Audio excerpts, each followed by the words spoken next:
अस्सलाम वालेकुम प्यारे बच्चों, उम्मीद है आप सब खैरियत से होंगे। अंजुम एकेडमी के फिजिक्स क्लासरूम में एक बार फिर से खुश आमदीद। हमारा chapter number 1 dimensions of physical quantities का टॉपिक चल रहा था। 2 लेक्चर्स में आपको ऑलरेडी दे चुका हूं, जिसमें कुछ फिजिकल क्वांटिटीज़ की डायमेंशंस लिखना सीखा और इसके अलावा प्रिंसिपल ऑफ होमोजेनिटी के कुछ बेसिक कॉन्सेप्ट सीखे हम लोगों ने, और खूब सारी प्रैक्टिस की। मुख्तलिफ क्वांटिटीज़ की डायमेंशंस कैसे लिखते हैं, या किसी इक्वेशन में मौजूद किसी इंडिविजुअल टर्म की डायमेंशन कैसे लिखते हैं, उसका यूनिट कैसे लिखते हैं, इन सब पे बात हो चुकी है। आज हमारा डायमेंशंस का फाइनल लेक्चर है, जिसमें हम लोग सारे कॉन्सेप्ट्स को क्लोज करेंगे। मींस आज हम लोग ये डिस्कस करेंगे कि डायमेंशन से रिलेटेड आप लोगों को प्रॉब्लम कैसी आती है फिजिक्स में, और आप लोगों ने उनको सॉल्व कैसे करना होता है। मींस डायमेंशनल एनालिसिस जो है, इसकी फाइनल एप्लीकेशंस की हम लोग आज के लेक्चर में बात करेंगे। तो डियर स्टूडेंट्स, स्टार्ट करते हैं डायमेंशनल एनालिसिस की पहली एप्लीकेशंस। तो इससे हम लोग चेक कर सकते हैं, check the correctness of an equation. कोई भी इक्वेशन आपके सामने आ जाए फिजिक्स में, केमिस्ट्री में, आप उसकी करेक्टनेस चेक कर सकते हो अगर आप लोगों को डायमेंशंस का कॉन्सेप्ट है तो।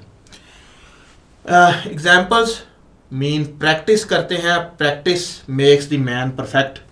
तो डियर स्टूडेंट्स, सबसे पहले अगर आपको पूछ लिया जाए कि ये एक इक्वेशन है, फर्स्ट इक्वेशन ऑफ मोशन सब जानते हैं, तो आपसे पूछा जाए कि बताए कि ये डायमेंशनली करेक्ट है। ये आपसे क्वेश्चन है कि क्या ये इक्वेशन करेक्ट है। आपको वैसे पता है कि करेक्ट है, लेकिन मैं एक तरीका सिखाना है आपको। देखें प्यारे बच्चों, आप लोगों ने करेक्टनेस चेक करने के लिए ये सबसे पहले इसमें लिखना है डायमेंशंस ऑफ, ये DIM डायमेंशंस, इंक ज़्यादा यूज़ होगी यार, थोड़े स्पेलिंग यूज़ कर रहा हूँ। Left hand side is equal to, ये आपके पास वेलोसिटी है, इसको स्क्वायर ब्रैकेट में लिखा। तो डियर स्टूडेंट्स, इसकी डायमेंशंस क्या होंगी वेलोसिटी की, यूनिट मीटर पर सेकंड, और डायमेंशन LT-1। ये आपने dimensions of left hand side of this equation लिख लिया। नाउ अब हम लोग लिखते हैं dimensions of right hand side. इसमें VI, फिलहाल इसको आप स्क्वायर ब्रैकेट में लिखें, A को भी स्क्वायर ब्रैकेट में लिख लें और T को भी स्क्वायर ब्रैकेट में लिख लें। अब डियर स्टूडेंट्स, ये वेलोसिटी है LT-1 प्लस एक्सेलरेशन मीटर पर सेकंड स्क्वायर, याद है ना, मीटर पर सेकंड स्क्वायर, तो LT-2 और टाइम T। अब आप इसको लिखेंगे LT-1 प्लस, तो ये क्या आ जाएगा L, और ये T-2 और यहाँ +1 -1 आ जाएगा। तो प्यारे बच्चों, ये क्या आ जाएगा 2 इंटू LT-1। तो आपको पता है कि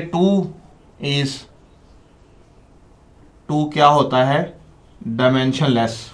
2 एक नंबर है, और नंबर्स जो हैं वो आपको मैंने बताया था डायमेंशनलेस होते हैं। तो ये डायमेंशनलेस, तो हम लोग 2 को अब ना भी लिखें डियर स्टूडेंट्स, तो हम लोग यहाँ पर क्या लिख लेते हैं, जस्ट LT-1। ये आपके पास आ गया LT-1। अच्छा जी, अब यहाँ पर आप देखें, ये लेफ्ट हैंड साइड की डायमेंशन और राइट हैंड साइड की डायमेंशन आपने निकालनी। अगर हम लोग इसको इक्वेशन 1 कह लेते हैं, लेट इसको इक्वेशन 2 कह लेते हैं, तो आप यहाँ से देख सकते हैं कि लेफ्ट हैंड साइड और राइट हैंड साइड की डायमेंशन सेम है। तो यहाँ पर हम लोग लिखेंगे because dimensions of left hand side equal है, dimensions of right hand side equal हैं, so VF is equal to VI plus AT is dimensionally correct. तो बस यही correctness of an equation check करने का तरीका है। कोई भी इक्वेशन, कोई भी लेफ्ट साइड राइट साइड की अगर डायमेंशन सेम है तो वो इक्वेशन डायमेंशनली करेक्ट होगी। लेकिन यहाँ एक और इम्पॉर्टेंट बात बताता चलो डियर स्टूडेंट्स, देखें यही इक्वेशन सपोज, ये वाली इक्वेशन अगर सपोज आपके पास ऐसे लिखी होती, VI प्लस 10AT, ऐसे इक्वेशन लिख के, वैसे मैं आपको कह देता जी ये एक इक्वेशन है, आप बताएं ये इक्वेशन करेक्ट है। क्वेश्चन क्या पूछा गया है, ये इक्वेशन करेक्ट है। तो डियर स्टूडेंट्स, इस करेक्ट के अंदर दो बातें छुपी होती हैं। एक होता है डायमेंशनली करेक्ट होना, एक होता है एक्चुअली फिजिकली करेक्ट होना। तो ये इक्वेशन जो है ये वाली, आप डायमेंशंस चेक करोगे, 10 तो नंबर है, ये तो गया, तो डायमेंशंस तो आपकी लेफ्ट हैंड साइड और राइट हैंड साइड की यही आएंगी। तो ये इक्वेशन डायमेंशनली करेक्ट है लेकिन एक्चुअली करेक्ट नहीं है। और लास्ट लेक्चर में मैं आपको बता चुका हूं कि ए डायमेंशनली करेक्ट इक्वेशन मे और मे नॉट करेक्ट फिजिकली। ये आप लोगों ने भूलना नहीं है कि कोई डायमेंशनली करेक्ट इक्वेशन फिजिक्स के अंदर या केमिस्ट्री के अंदर ज़रूरी नहीं कि वो एक्चुअली भी करेक्ट हो। आपको उसके अंदर जो और पैरामीटर्स यूज़ होते हैं उनका भी पता होना चाहिए। तो जस्ट डायमेंशंस के लिहाज से ही इक्वेशन की करेक्टनेस का डिसाइड हम नहीं करते। इसलिए जब भी हम लोग ऐसा क्वेश्चन करते हैं तो हम लोग डायमेंशन चेक करके साथ लिख देते हैं this equation is dimensionally correct. बस हमारी जिम्मेदारी ख़त्म, बाकी आगे आप लोग देख लें कि एक्चुअली भी करेक्ट है कि नहीं। जी डियर स्टूडेंट्स, एक और एग्जांपल लास्ट लेक्चर में भी पढ़ चुके हैं। ये कोई इक्वेशन है, सेकंड इक्वेशन ऑफ मोशन, आपसे पूछा जाता है बताएं जी डायमेंशनली करेक्ट है कि नहीं। तो dear students, dimensions of left hand side as displacement, तो क्या होगी लेंथ की डायमेंशन, इक्वेशन 1 कह लें। उसके बाद now right side, dimensions of right hand side. जी डियर स्टूडेंट्स, वी आई पहले लिख लें स्क्वायर ब्रैकेट्स में, बाद में कर लेते हैं। वी आई को लिख लिया, टी को लिख लिया। हाफ डियर स्टूडेंट्स नंबर है, आपको पता है नंबर के डायमेंशन नहीं होती, तो लिखने का क्या यार, ये इंक ज़ाया करनी है। ए लिखो बस डायरेक्ट और टी स्क्वायर लिखो, क्लियर। अब डियर स्टूडेंट्स, ये velocity L T -1 time T capital T plus acceleration L T -2 और टी स्क्वायर। तो प्यारे बच्चों ये क्या आ जाएगा, t +1 -1 कैंसिल, तो l लेंथ, और यहाँ से भी आपके पास ये स्क्वायर, ये -2 ये कैंसिल, तो लेंथ ही आएगी। और ये आपके पास डियर स्टूडेंट क्या आ गया, अगेन लेंथ। 2 ना लिखें क्योंकि आपको पता है कि 2 नंबर है, तो ये आपके पास, तो इसको आप इक्वेशन नंबर 2 कहें। तो यहाँ से अगेन मैं यहाँ लिखूंगा बिकॉज, इन दोनों इक्वेशंस को देखें, दोनों रिलेशंस को देखें जी। Because dimensions of left hand side equal to dimensions of right hand side, so equation V I T plus half A T square is dimensionally correct and actually correct. ये भी आपको पता है हाफ ए टी स्क्वायर ही होता है। हाँ, अगर मैं यहाँ पर आपको ये दे देता इक्वेशन ये, तो ये डायमेंशनली तो करेक्ट है लेकिन एक्चुअली करेक्ट नहीं है। तो ये आपको डायमेंशंस में बस ये है कि डायमेंशनली करेक्ट का पता चल जाता है, इक्वेशन जो है फिजिक्स के असूलों के मुताबिक सही लिखी हुई है, तो बाकी उसको प्लस वो एक्चुअली करेक्ट है कि नहीं वो आपको अलहदा पता होना चाहिए। जी तो प्यारे बच्चों, नेक्स्ट क्वेश्चन आपके सामने है जी, time period is equal to 2π√L/g। ये इक्वेशन है, बतानी है ये इक्वेशन डायमेंशनली करेक्ट है कि नहीं। तो क्या करेंगे, dimension of left hand side, ये बाई चांस ही कैपिटल टी लिखा हुआ है, इक्वेशन 1, टाइम की dimension capital T. Now dimension of right hand side, जी प्यारे बच्चों यहाँ पर ये नंबर है, नंबर्स आर डायमेंशनलेस, फारे करवाएं इसको। लेंथ एल, जी किसके इक्वल है, acceleration due to gravity 9.8 metre पर सेकंड स्क्वायर, मुझे 9.8 से गर्ज नहीं है, मीटर पर second square, L T -2 square bracket, और इसको आप ब्रैकेट लगा के ये ऊपर पावर क्या आएगी 1/2। अब यार बच्चों इसको करें सिंप्लीफाई, लेंथ कैंसल, टी ऊपर चला जाएगा t2, और ये आपके पास आ गया 1/2, 2 से 2 कैंसिल, तो ये आपके पास आ गया t। तो इसको कहें equation number 2। Left hand side की डायमेंशंस भी t थी टाइम की, राइट हैंड साइड जो है इसकी डायमेंशंस भी। So equation because dimensions of left, so equation कौन सी है जी, t 2π√L/g is dimensionally correct. मैं बार बार बता रहा हूं, डायमेंशनली करेक्ट।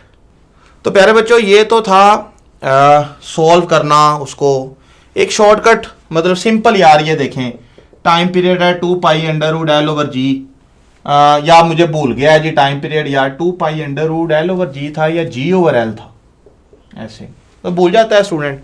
तो देखिए मैं इसको कैसे सिंपल, सबसे पहले आपको डायमेंशंस तो ये ना इनकी वेस्ट किया यार मैंने सारी। MCQ आया हो तो फिर तो आप लोगों को शॉर्टली इसको सॉल्व करना है थोड़े टाइम में। देखें टाइम है सेकंड, बात खत्म। नंबर है 9 यूनिट, लेंथ है अंडर रूट मीटर, एक्सेलरेशन है मीटर पर सेकंड स्क्वायर, मीटर से metre under root second square ऊपर आ जाएगा, कैंसल S, इधर भी S उधर भी S, ये इक्वेशन ठीक है। उसको इक्वेशन को जो आप लोगों ने गलत लिखी है, चलो लेकिन चेक करना है कि आप लोगों ने सही लिखी है। ये तो सेकंड है, क्या उधर सेकंड बनेगा? चेक करें इसको, उधर सेकंड बनेगा नहीं बनेगा। आप लोगों ने पढ़ना है या पढ़ा होगा ये मैथ स्प्रिंग सिस्टम जी। चलें T is equal to 2 pi M over K, या मैं कंफ्यूज हूं यार कि K ओवर M था या M ओवर K था। इस कंफ्यूजन का इलाज ही ये है कि आप डायमेंशन से पहुंच जाएं वहां तक। तो टाइम पीरियड का यूनिट सेकंड, नंबर छोड़ें, M मैस तो किलोग्राम, K स्प्रिंग कांस्टेंट, कोई रिलेशन सोचें यार जिसमें K था, हाँ डिस्कस किया था हमने। F is equal to K X, Hooke's law, K is equal to F over X। तो डियर स्टूडेंट्स यहाँ पर K की जगह क्या आ जाएगा? न्यूटन पर मीटर। फिर हम सोचेंगे यार इसको ना अब लेके जाएं, न्यूटन ड्राइव्ड यूनिट है, इसको बेस में लेके जाएं। तो हम लोग क्या करेंगे, मैथ्स को तो पहले ऊपर लेके जाएं, किलोग्राम मीटर, सॉरी ये न्यूटन पर मीटर, ये लेंथ है उसको ऊपर ले गए। एन क्या है? किलोग्राम मीटर पर सेकंड स्क्वायर, न्यूटन। तो डियर स्टूडेंट्स किलोग्राम से किलोग्राम मीटर, ये पर सेकंड स्क्वायर है, ये आपके पास ऊपर आके सेकंड स्क्वायर हो जाएगा। और आपको पता है यहाँ अंडर रूट है, यहाँ भी अंडर रूट आएगा, यहाँ भी अंडर रूट आएगा, यहाँ भी अंडर रूट आएगा। तो ये आपके पास cancel is equal to S। तो लिहाजा यहाँ से कंफर्म हो गया कि इधर भी S है उधर भी S है, लिहाजा ये इक्वेशन सही है। अगर आपने गलती से K/M लिखा होता तो इधर तो S बनना था सेकंड, उधर S नहीं बनना था। मतलब अब देखें ना, इधर भी टाइम की डायमेंशन बन रही है और उधर भी टाइम की डायमेंशन बन रही है, लिहाजा ये इक्वेशन डायमेंशनली करेक्ट है। डायमेंशंस पहले लिखना स्टूडेंट को जरा मुश्किल लगता है। MCQs के लिए यार पहले यूनिट लिखो फिर डायमेंशंस तक चले जाओ। आपने तो 4 ऑप्शंस में आंसर बताना है, आपने कौन सा पूरा सॉल्व करके इस तरह से बताना है। अगर पूरा सॉल्व करना है तो ये तरीका है। अगर MCQs, ज्यादातर इस तरह की चीजें MCQs में ही आती हैं, पूरे सोल्यूशन कम ही आते हैं। तो प्यारे बच्चों अब प्रैक्टिस में मैं इंक बचाऊंगा और बस बात समझाऊंगा, मेरी बात जरा ध्यान से सुननी है। E is equal to MC square, Einstein equation, क्या ये करेक्ट है डायमेंशनली? तो E एनर्जी है, एनर्जी की डायमेंशन आपको याद करवाई हुई है, ml square T-2 newton metre joule. इस साइड की तो ये आएगी, इस साइड की dear students M mass, speed क्या होता है 3 × 10⁸ मीटर पर सेकंड, स्पीड ऑफ लाइट। तो हमें तो इससे गर्ज है ना मीटर पर सेकंड, ऊपर स्क्वायर है तो L स्क्वायर T-2 LT-1। तो ये आपके पास प्यारे बच्चों क्या आ जाएगी, इस साइड की डायमेंशंस और उस साइड की डायमेंशंस इक्वल हैं, लिहाजा इक्वेशन डायमेंशनली करेक्ट हुई। ऐसे ही एक और इक्वेशन आपके सामने लिखूंगा, कहां से आ रही हैं वो आप छोड़ो, आपका काम है बस चेक करो कि करेक्ट है कि नहीं, या पढ़ोगे आगे सारी चीजें। बेटा ये है एनर्जी, ठीक है, G constant, gravitational constant, small m mass है, कैपिटल M भी मैस है, mass of object, mass of Earth, R distance है, लेंथ है। अब मुझे बस बता दिया गया ना ये चीजें हैं, बस चेक करना है अब सही है कि नहीं। तो एनर्जी ml स्क्वायर T-2, अभी बात की थी, ये भी एनर्जी है। तो एनर्जी किसी रिलेशन में भी हो तो डायमेंशंस तो यही होंगी। अब प्यारे बच्चों G, अब इसका आप कैसे करेंगे, यूनिट से काम करो, यूनिट से। G का यूनिट क्या होता है, इस यूनिट भी भूला हो तो आपको क्या पता होना चाहिए, वो किस फार्मूले में मौजूद है, बेसिक ये आपने पढ़ा होगा। G is equal to FR square M1 M2, क्या यूनिट है, न्यूटन मीटर स्क्वायर पर किलोग्राम स्क्वायर, भूला हुआ था याद आ गया। G की जगह मैं लिखूंगा न्यूटन मीटर स्क्वायर पर किलोग्राम स्क्वायर, ठीक है जी। MM kilogram, kilogram 2 kilogram square हो गया, और नीचे ये मीटर। तो प्यारे बच्चों किलोग्राम स्क्वायर से किलोग्राम स्क्वायर गया, एक मीटर से मीटर क्या बचा, newton metre, newton metre joule. तो इसकी आप डायमेंशंस लिखोगे तो क्या आएंगी, ml स्क्वायर T-2। तो लेफ्ट हैंड साइड की भी यही थी, dimensions of left hand side भी वही हैं, राइट हैंड साइड भी वही हैं। तो लिहाजा इक्वेशन इज डायमेंशनली करेक्ट जी। तो प्यारे बच्चों एक और इक्वेशन आपके सामने आ रही है, FL/m। आपको बस ये पता है जी स्पीड है, किसकी है छोड़ो, फोर्स है, लेंथ है और मैस है। मतलब ये एक रिलेशन है, आगे इनकमिंग चैप्टर्स में पढ़ेंगे ये कि कहाँ हम लोग यूज करते हैं इस relation. Speed, force, length, mass. Question है क्या ये इक्वेशन डायमेंशनली करेक्ट है?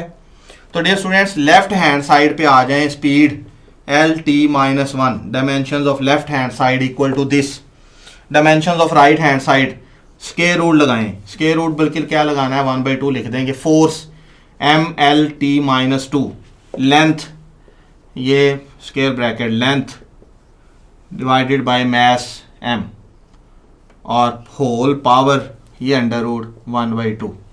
जी प्यारे बच्चों m से m गया, बाकी क्या बचा आपके पास l 1 1 2, l की दो डायमेंशन हैं t माइनस टू, और इसको आप स्क्वायर ब्रैकेट में लिखें, ऊपर लिखें 1/2 तो ये 2 इससे l 2 इंटू 1/2 और t माइनस 2 इंटू 1/2, पावर से पावर मल्टीप्लाई होती है, ये इससे गया ये इससे गया प्यारे बच्चों, क्या आया एल टी माइनस वन।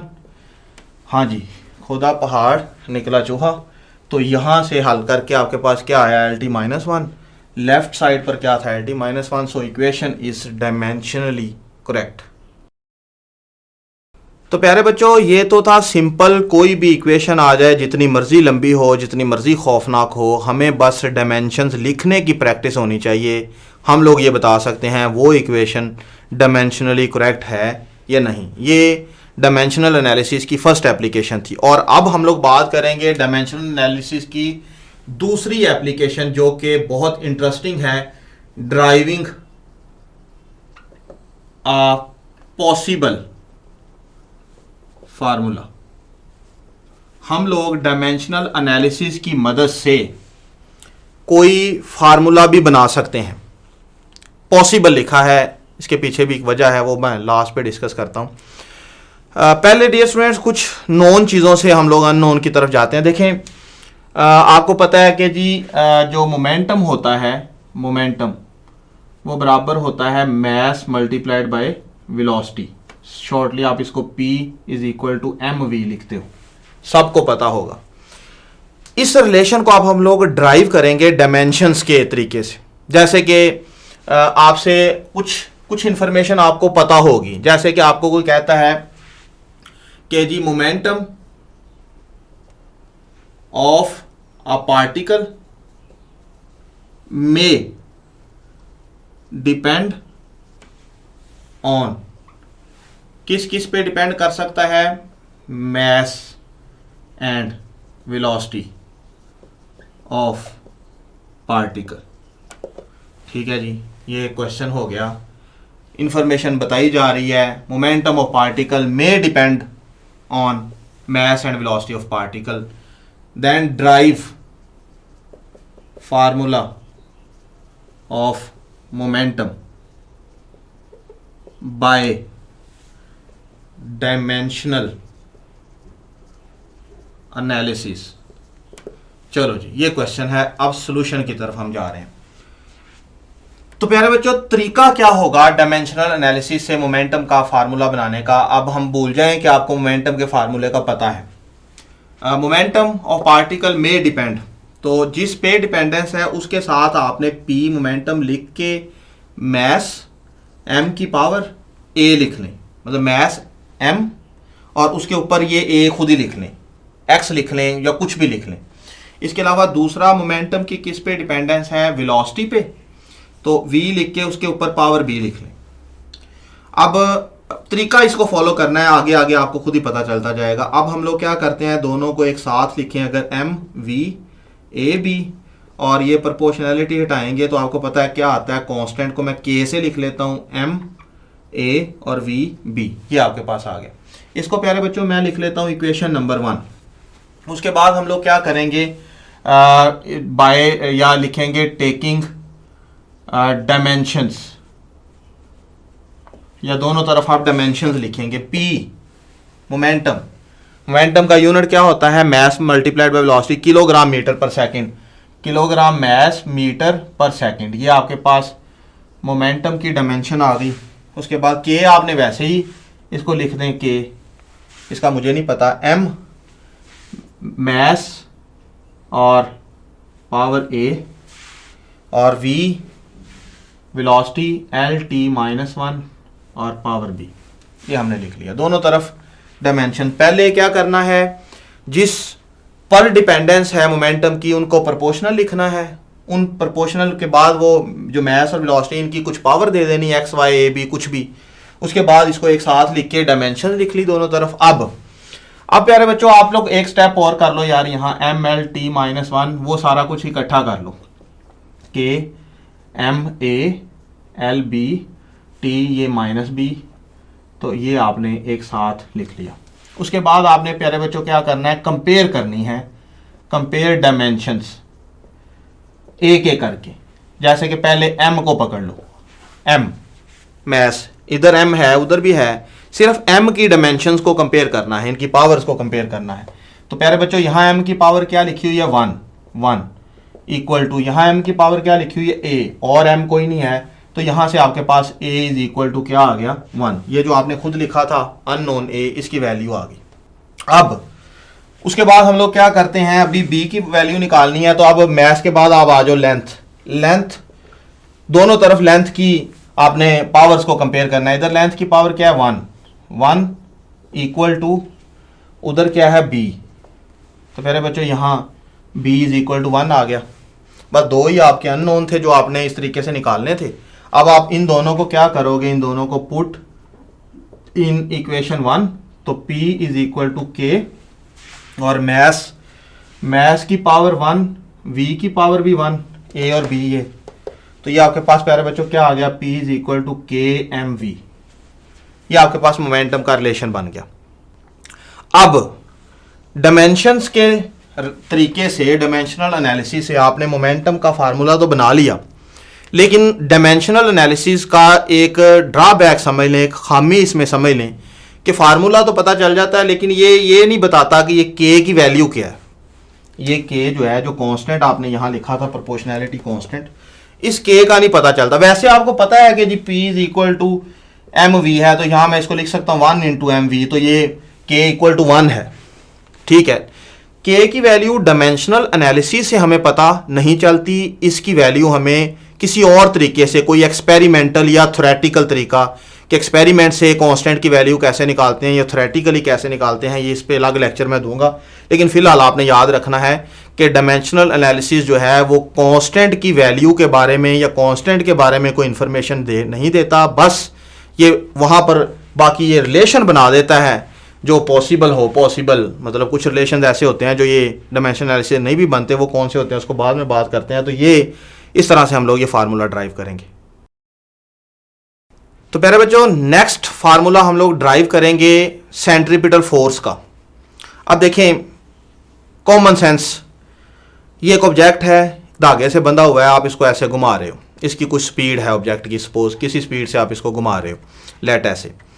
तो अब देखें, इसको घुमाने के लिए आप फोर्स लगा रहे हो, that force is called centripetal force. ये सारी चीज़ें स्कूल में आपने पढ़ी होंगी। देखें, इसका कुछ मैस है और जब ये घूम रहा होगा तो इसकी कुछ स्पीड होगी, और ये जिस सर्कल में ये घूम रहा है इसका कुछ रेडियस है। तो हम लोग इन तीन चीज़ों से सेंट्रीपिटल फोर्स तक जा सकते हैं बाय डायमेंशनल एनालिसिस। वैसे मैं आपको अलग से बता देता हूँ, सेंट्रीपिटल फोर्स का फार्मूला आपको सबको पता होगा, M V square over R होता है, लेकिन ये आप लोगों ने किसी और तरीके से पढ़ा हुआ है। अब हम लोग इसी चीज़ की तरफ जाएंगे, लेकिन डायमेंशंस के तरीके से। आप भूल जाएं, आपने इसको पढ़ा भी हुआ है। अब देखें, आप इधर आ जाएं कि जी ये एक सर्कल है, इस सर्कल का रेडियस r, इस ऑब्जेक्ट का मैस m और इसकी स्पीड v। मान लें कि ऑब्जेक्ट जो है, object is moving with constant speed v in a circle of radius r।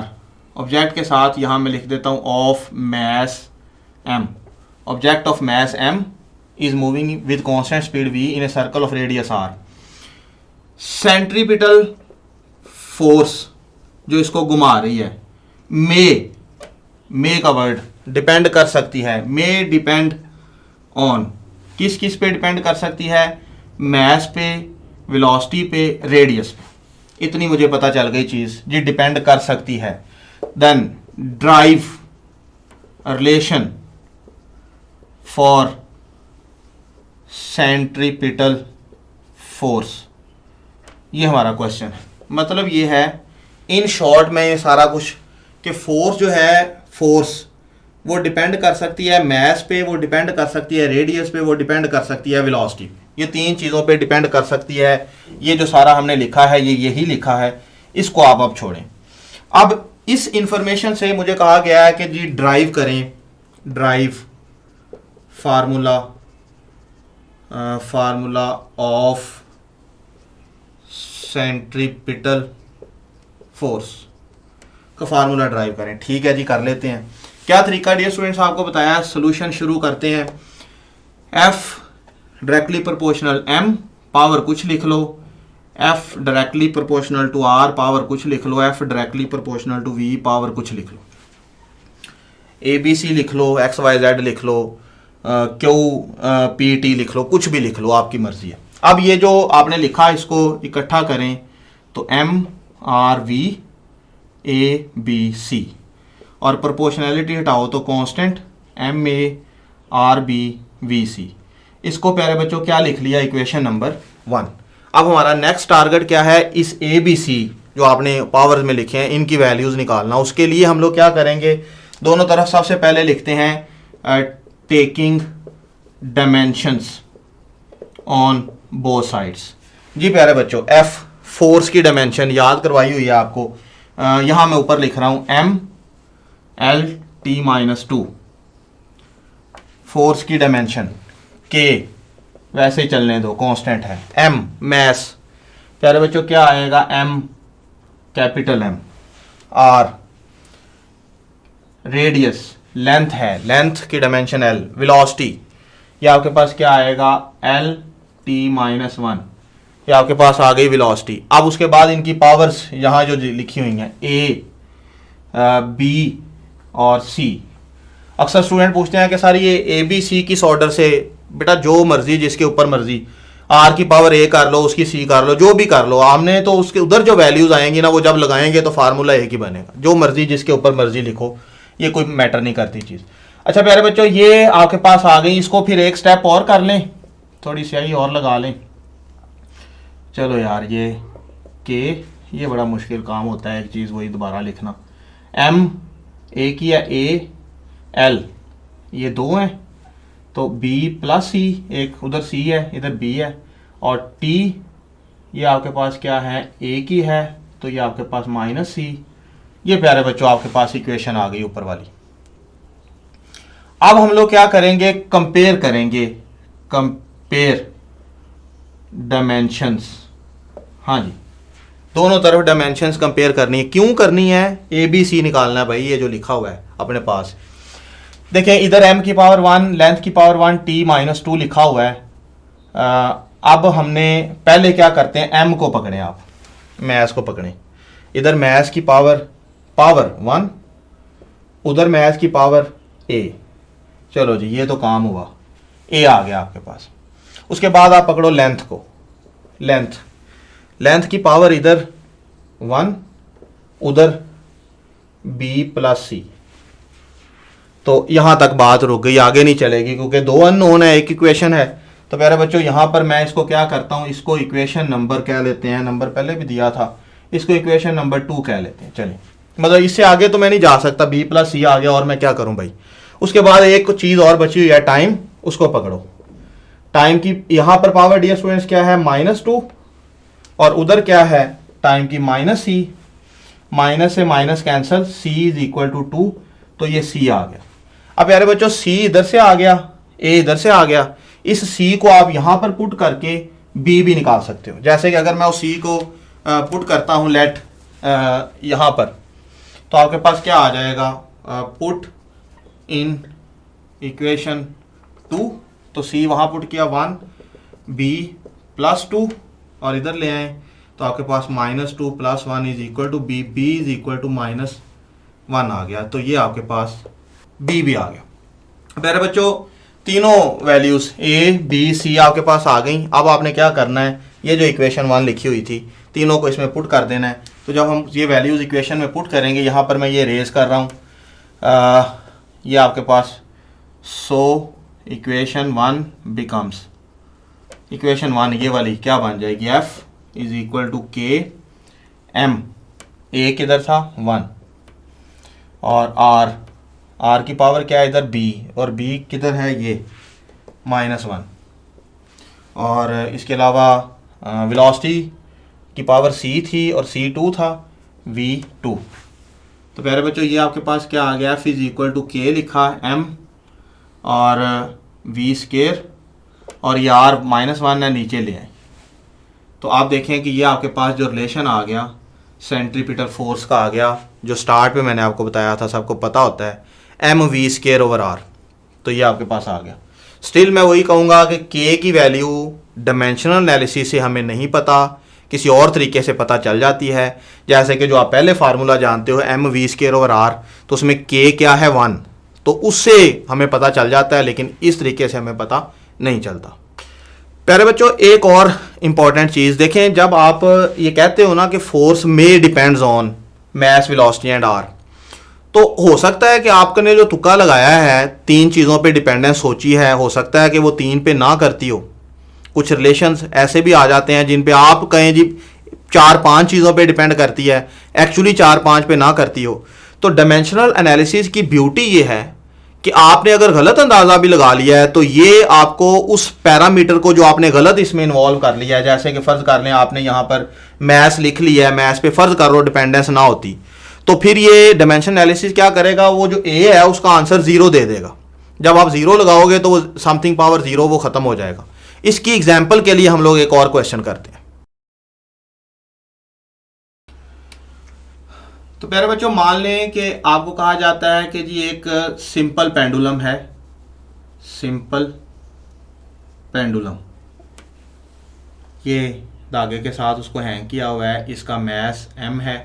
आप इसको यहाँ से ऐसे सपोज डिस्प्लेस करके छोड़ते हो, लेट ये एंगल जितना आपने इसको इधर किया थीटा है, इसका मैस m है, और ये जो स्ट्रिंग है ये वाली स्ट्रिंग इसकी लेंथ l है, मैस लेंथ थीटा, और इसके अलावा ये नीचे क्यों आता है, नीचे इसको कौन खींचता है, तो ये हमें पता है ग्रेविटी खींचती है, तो ग्रेविटी मीन g। तो इसका मतलब है कि ये जब ऐसे ऑसिलेट करेगा, एक चक्कर पूरा करेगा। आप इसको इस तरह से देख लें इसी से ही कि ये जी ये सिंपल पेंडुलम है, इसकी लेंथ, इसका मैस, इसको यहाँ करके छोड़ा, ये ऑसिलेट कर रहा है, इसका एक साइकिल कंप्लीट करने का टाइम जो टाइम पीरियड है, मान लें कि मैं कहता हूँ कि इसका जो टाइम पीरियड है, टाइम पीरियड t, वो मे डिपेंड ऑन, किस किस पे डिपेंड कर सकता है। नंबर 1, गलत भी हो सकता हूँ मैं, यहाँ मैं लिख लेता हूँ किस किस पे डिपेंड कर सकता है। सपोज कर लें जी m पे, मैं मान लेता हूँ m पे करता होगा, शायद ना करता हो, लेंथ पे करता होगा, और में इसलिए मैंने लिख दिया है, और इसके अलावा g पे शायद करता हो, और इस थीटा पे शायद करता हो। चलें जी, इतनी इंफॉर्मेशन से ये मेरे अपने तुक्के हैं, गलत हैं या सही हैं ये तरीका बताएगा। तो मैं क्या करता हूँ जी, सबसे पहले वही तरीका, अब मैं ज़रा शॉर्ट t प्रोपोर्शनल, वो 1 by 1 करके भी तो लिखना था यार, एक ही दफ़ा लिखो, m l g थीटा, ये सारे लिख लिए। अब इनकी जो पावर्स आपने लिखनी है a b c d, ठीक है जी। एक step, t is equal to constant K m a l b g c theta d, इसको कह लें इक्वेशन नंबर 1। थीटा भी इन्वॉल्व कर लिया है यार, चलो खैर हमने अंदाज़ा ही लगाया, आगे देखते हैं क्या करता है। अब डियर स्टूडेंट्स हम लोग इसमें क्या करेंगे, dimensions, taking dimensions on both sides. तो ये t है, t time period capital T आएगा, k को वैसे ही लिख दें, कांस्टेंट है, m की जो पावर है वो, चलें m मैस है, m और power a, length capital L, dimension लिख रहे हैं हम लोग, b, g acceleration due to gravity क्या आएगा, L T -2 power c, theta चलो प्यारे बच्चों, S is equal to R theta पड़ा हुआ है, theta is equal to S over R. वैसे आपको पता है थीटा डायमेंशन लेस है, डायमेंशन लेस चीज़ें जो है वो तंग करती हैं, लेकिन चलें यहाँ पर गुजारा करते हैं। अब अगर सोच ली है तो उसके मुताबिक मैं काम करता हूँ। S length over length, arc length over radius. तो प्यारे बच्चों फिलहाल मैं लिख रहा हूँ, डायमेंशन लेस है लेकिन मैं लिख रहा हूँ एल, एल माइनस वन और पावर इसकी डी।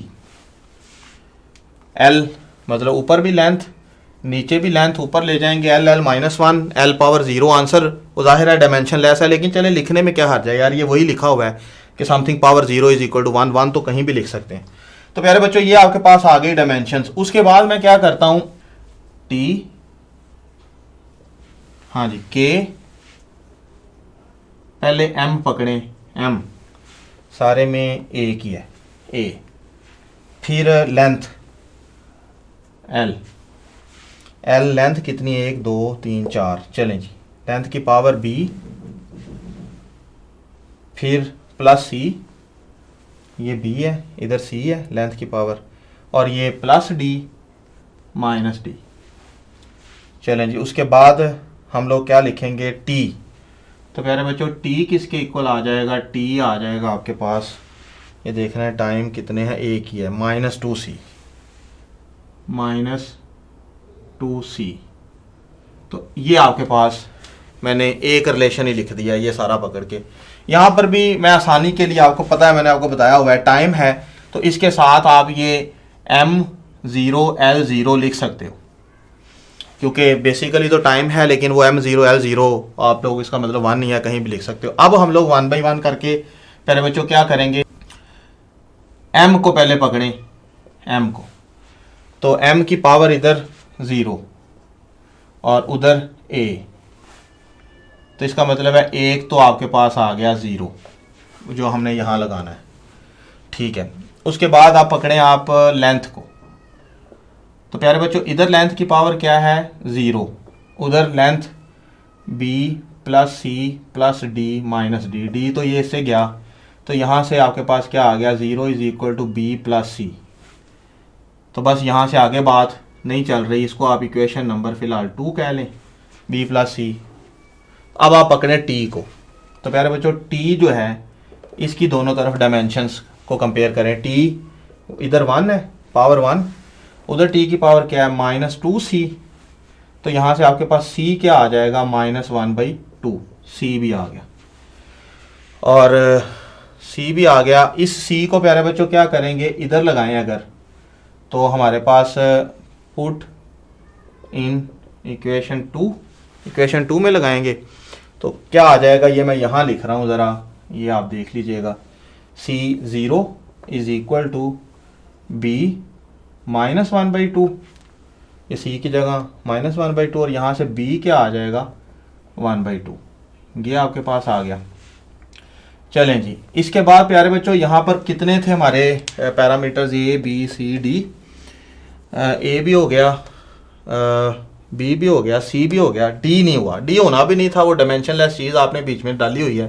तो प्यारे बच्चों यहाँ पर जो जाहिर है ये आप यहाँ से भी कॉमन सेंस से भी देखें आप, तो इसकी power L, L minus 0, 0 multiplied by D, तो डी तो 0 हो जाना है, तो वैसे मैं यहाँ पर लिख लेता हूँ and D is equal to 0, ये डी समझ आइए बात की, L, L minus 1 plus 1 minus 1, 0, 0 multiplied by D, 0 D, तो इसका मतलब है कि डी आंसर जो है वो 0 होगा।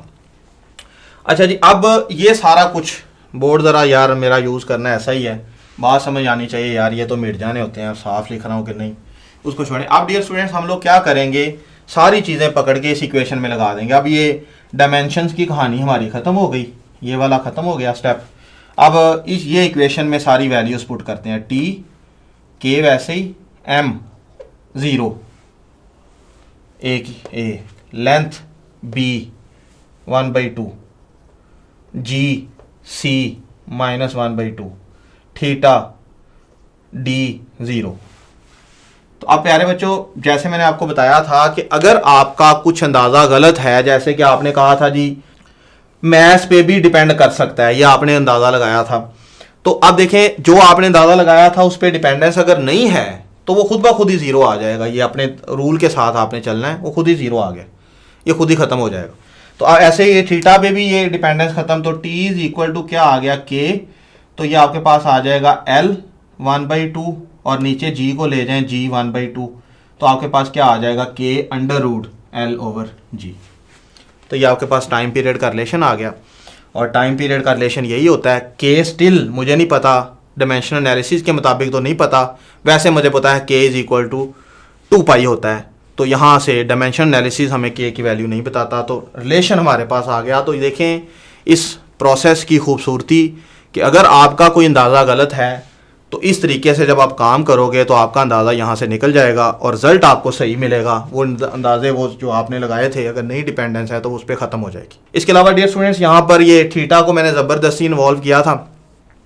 Cos theta, sine theta, tan theta, ये जो चीज़ें डायमेंशन लेस होती हैं, इनको इन्वॉल्व करके कोई रिलेशन ड्राइव करना ये बाज़ दफ़ा गलत भी आ जाते होते हैं। तो ये भी एक डायमेंशन एनालिसिस का, अब लिमिटेशन मैं आपको बता देता हूँ इसकी कि जी डायमेंशनल एनालिसिस जो है इसकी क्या लिमिटेशन है, मतलब कब ये फार्मूला ड्राइव नहीं कर सकता। तो प्यारे बच्चों, जैसे मैं आपके सामने ये एक फार्मूला लिखता हूँ कि जी लेट ये कूलम चलें, ग्रेविटेशनल कांस्टेंट कूलम लॉ की बजाय ये लिख लेते हैं, आपने पढ़ा होता है।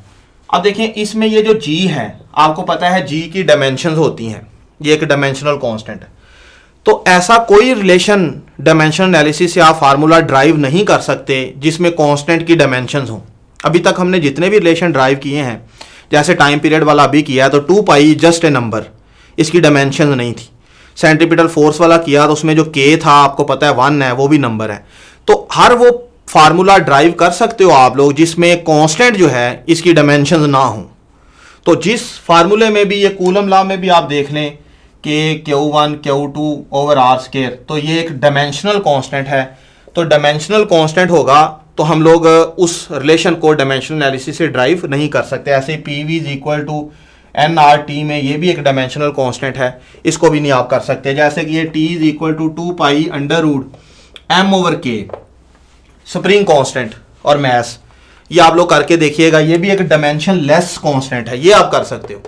जैसे कि आप लिखो जी एक मैस स्प्रिंग सिस्टम है, ऑसिलेट कर रहा है, तो उसका जो टाइम पीरियड है वो मैस पे डिपेंड कर सकता है, स्प्रिंग के K पे डिपेंड कर सकता है। अगर आपने गलती से उसमें डाल लिया, स्प्रिंग की लेंथ पे भी डिपेंड कर सकता है, वर्टिकल है या हॉरिजॉन्टल मैस स्प्रिंग लेंथ पे भी डिपेंड कर सकता है। आप उसमें डाल लें कि G horizontal mass spring G पे भी डिपेंड, 4 चीज़ों पे आप डिपेंडेंस लिख के जब आप इसको सॉल्व करोगे तो आप देखेंगे कि G भी वहां से खुद ही निकल जाएगा, उसकी पावर 0 आ जाएगी, और स्प्रिंग की लेंथ भी वहां से खुद ही निकल जाएगी। मतलब यह है कि ये कांस्टेंट बस नहीं पता चलेगा, बाकी फार्मूला हर वो बन जाएगा जिसमें ये जो कांस्टेंट होता है ये डायमेंशन लेस होता है। इसके अलावा sine theta, cos theta, tan theta है, ये जब इन्वॉल्व होते हैं ना तो वो फार्मूले भी बाज़ दफ़ा गड़बड़ कर जाते हैं, वो ज़बरदस्ती करके आप लोग उसको क्या कर सकते हो, लेकिन फ़िलहाल उसमें भी प्रॉब्लम होती है। इसके अलावा डियर स्टूडेंट्स, एक लास्ट बात आपको और बताता चलूँ, कोई ऐसा रिलेशन जिसमें जैसे ये लिखा हुआ है कि जी y is equal to 2 power x लेट लिखा हुआ है, तो आप इस तरह का फार्मूला भी डायमेंशनल एनालिसिस से नहीं कर सकते। क्यों? क्योंकि ये एक नंबर है और नंबर की पावर में जो चीज़ लिखी होती है वो भी डायमेंशन लेस होती है। नंबर की पावर जो है वो एक नंबर हो सकता है, जैसे आप ये नहीं कह सकते y is equal to 2 × 5 kilogram, उसकी पावर में ये लिखा हो जिसका यूनिट हो, ऐसा कभी नहीं होता। तो कोई भी रिलेशन है, जैसे y इज इक्वल टू ये e पावर x है, e एक्सपोनेंट है, कांस्टेंट नंबर है 2 पॉइंट, इसकी पावर जो होगी वो डायमेंशंस लेस होगी। तो इस तरह का रिलेशन जिसमें किसी नंबर की पावर इन्वॉल्व हो, इस तरह का फार्मूला भी आप डायमेंशनल एनालिसिस से ड्राइव नहीं कर सकते। तो ये उसकी कुछ लिमिटेशंस थी, और बड़े रिलेशंस हैं जिससे आप लोग प्रैक्टिस कर सकते हो। को मैं जस्ट चलें एक आपको मैं असाइनमेंट देता हूं, आपने इसको ज़रूर सॉल्व करना है, और जब इसको आप सॉल्व करोगे तो आपको पता चल जाएगा कि आपको कितनी इसकी समझ आई है। जैसे प्यारे बच्चों, मैं आपको एक क्वेश्चन देता हूं कि जी एक सर्कल है, उसमें एक ऑब्जेक्ट है, इसका कुछ मैस है, रेडियस है और इसकी कुछ वेलोसिटी है।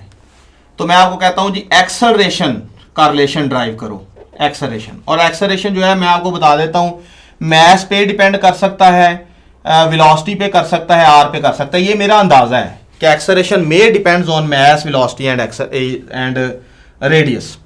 अब आपने एक्सेलरेशन का फार्मूला ड्राइव करना है और देखना है कि उसका रिलेशन क्या आता है। वैसे आपको सेंट्रीपिटल एक्सेलरेशन का रिलेशन याद है, घूमने वाली चीज़, सेंट्रीपिटल एक्सेलरेशन v² / r।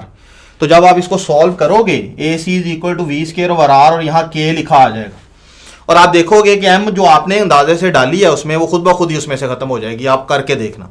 इसी तरह से मैं आपको कहता हूं जी स्पीड जो है, स्पीड ऑफ साउंड किसी मीडियम में वो डिपेंड कर सकती है मीडियम की डेंसिटी कितनी है, मींस रो, और मीडियम का इलास्टिक मॉडुलस ई, उस पर डिपेंड कर सकती है। इलास्टिक मॉडुलस के बारे में मैं ये बताता चलूँ, ये किसके इक्वल होता है, स्ट्रेस ओवर स्ट्रेन। और स्ट्रेस क्या होती है, force per unit area, strain जो है ये change in volume over regional volume. ये आपको पता है स्ट्रेन जो है वो डायमेंशन लेस है, तो मेन स्ट्रेस। तो ये इलास्टिक मॉडुलस क्या है, इसका थोड़ा सा हिंट मैंने आपको दे दिया है। आपने ये रिलेशन ड्राइव करना है कि स्पीड ऑफ साउंड जो है, मैं मतलब कहता हूं कि जी आप बोलते हो आपकी आवाज़ जो है किस स्पीड से जानी है, हवा में जा रही है तो हवा की डेंसिटी और हवा का इलास्टिक मॉडुलस। अगर आप लोग किसी लोहे की चीज़ को हिट करते हो तो उसमें वो आवाज़ ट्रैवल करती है, तो सपोज वो लोहे की डेंसिटी और लोहे के इलास्टिक मॉडुलस, मैंने ये अंदाज़ा लगाया, इन पे डिपेंड करती है। कोई और आपका अंदाज़ा है वो भी डाल लें और फिर उसका रिलेशन ड्राइव करें। जो आपका अंदाज़ा गलत होगा वो उससे खुद ही स्किप हो जाएगा, और जो आप लोगों ने सही अंदाज़ा लगाया होगा वो उसमें रह जाएगा। And that is the beauty of dimensional analysis, कि आप लोग, मैंने आपको समझ लें पूरी first year second year physics के बहुत बेसिक और मेजर कॉन्सेप्ट्स बता दिए हैं।